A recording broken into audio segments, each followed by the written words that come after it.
Pregnancy start ஆனப்போ நம்ம நிறைய ஊர் சுற்றணும் அந்த 10 டேஸ் போல். அதுக்கப்புறம் வச்சான் பர்றா அப்படின்ற மாதிரி ஒரு 5 மந்த்ஸ்க்கு எங்கேயும் வெளியே போகக்கூடாதுன்னு சொல்லிட்டாங்க. இப்போ வந்து நம்ம மதுரைக்கு போயிட்டுருக்கோம். பிரீத்திக்கு வந்து காலெலாம் வீங்கிருச்சு, என்ன ப்ராப்ளம்னு தெரில. அதனால் நின்று பார்த்துட்ருக்கா, மாவடி கிண்டல் பண்ணி பாட்டு பாடிட்டுருக்காங்க. சாப்பிட்லான்னு சொல்லி டெம்பிள் சிட்டிக்கு தான் வர வழியில் நிப்பாட்டிருந்தோம். காலையில் எவ்வளோ கிளம்பியிருந்தனால பிரீத்தி ரோஸ்ட் வாங்கிட்டு சாப்பிட முடியல. நான் அம்மாவை திரும்ப சொல்லிட்டு அம்மாவுக்கு வச்சுட்டா, அது கூட தெரியாமல் சாப்பிட்டுட்ருக்காங்க.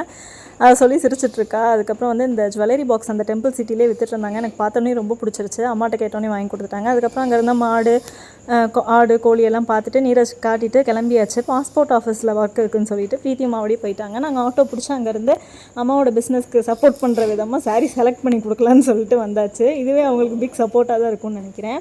நான் அம்மா அத்தை 3 பேர் வந்து சாரீ எடுக்கலான்னு சொல்லிட்டு வந்துட்டோம். 2 பேர் தான் உட்காந்து பார்க்கணுன்னு சொன்னாங்க. நான் தூரமாக நின்று வேடிக்கை பார்த்துட்டு இருந்தேன். அதுக்கப்புறம் நல்லா எனக்கு வந்து பயங்கர பசி எடுக்க ஆரம்பிச்சிருச்சு. 4 to 5 hours போல் இது பண்ணனால நான் போய் டீ குடிச்சிட்டு அம்மாவுக்கு ஒரு காஃபி வாங்கிட்டு வந்து கொடுத்துட்டேன். அதுக்கப்புறம் மாவடி பிரீத்தி வந்து பிக் பண்ணிட்டாங்க. நம்மளை பிக் பண்ணிட்டு பவர் ஹோட்டலாமா அந்த ஹோட்டல் பேர். பயங்கரமாக இருந்தது சாப்பாடெல்லாம். எல்லாமே மட்டனில் தான் வாங்கியிருந்தோம். 1350 போல் வந்தது ப்ரைஸு. ரொம்ப சீப்பு அண்ட் பெஸ்ட்டுன்னு நினைக்கிறேன் அந்த ஹோட்டலில். நான் ஊருக்குள்ளே இருந்தது அவுட்டரில் வந்துருச்சுன்னு சொல்லி சொன்னாங்க. எனக்கு தெரியல, நான் ஃபஸ்ட் டைம் போயிருக்கேன். மட்டன் முட்டை பரோட்டா வாங்கியிருந்தேன். நான் பிரியாணியே எப்போவுமே வாங்குகிறோமே வேணான்னு சொல்லிட்டு. அதுக்கப்புறம் நல்லி, மூளை ஃப்ரை, செவரொட்டி, ஈரல் எல்லாமே வாங்கியிருந்தோம். நம்ம சாப்பிடாத ஐட்டமே இருந்திருக்கு அது போல் அந்த ஹோட்டலில். அவ்வளோ ஐட்டம்ஸ் இருந்துச்சு. எல்லாமே நல்லா வாங்கி சாப்பிட்டாச்சு. மட்டன் கொத்து பரோட்டா வந்து அல்டிமேட்டாக இருந்துச்சு. நான் ஃபஸ்ட் டைம் ட்ரை பண்ணுறேன்.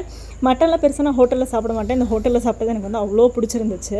நான் எக்ஸ்பெக்ட் பண்ணவே இல்லை. இந்த 5 months எவ்வளோ சுற்றாமல் இருந்தனோ அதுக்கு அப்படியே ஆப்போசிட்டாக இப்போ ஜாலியாக சுற்றிட்டு இருக்கேன். பை கைஸ், நாளைக்கு இன்னொரு வீடியோவில் பார்க்கலாம். மறக்காம நம்ம சேனலை சப்ஸ்கிரைப் பண்ணிட்டு ஃபாலோ பண்ணிக்கோங்க. பை.